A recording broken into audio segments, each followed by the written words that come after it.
යාළුවා ගෙදර යන ගමන් ඉන්නේ. අපි ගෙදර එක්කන් ගිහිල්ලාම කතා කරමු මෙයාගේ විස්තර ගැන.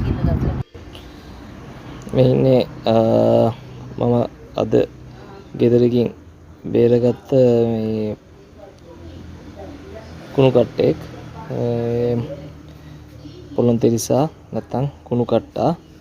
මෙයා හිටියේ දරමැස්සක මේ ගෙදරක ළමයි 3 දෙනෙක් හිටපු ගෙදරක මේ ධර්මයසක ඒ ගැටිය එළියට බහින මේ තැන මේ එහෙම වෙන්නම හිටපු සර්පෙක්.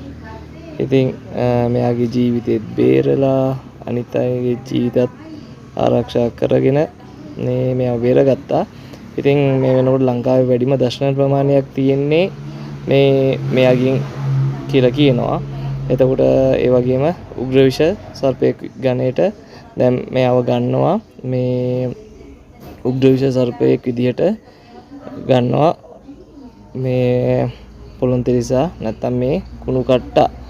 ඉතින් පැති වලට හැටියට වර්ණය ඒවා වෙනස් වෙනවා. මෙයා ගෑනු සතෙක් වගේ මේ පැටවු ඉන්න සතෙක් වගේ කියලා හිතෙනවා.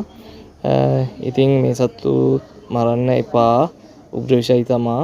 ඒ වුණත් මරන්න එපා. මං මේ අද මෙයාව නිදහස් කරනවා. ඉතින් මේ කට්ටියත් රැකගමු. මේ කටින් අපිත් පරිසං වෙමු.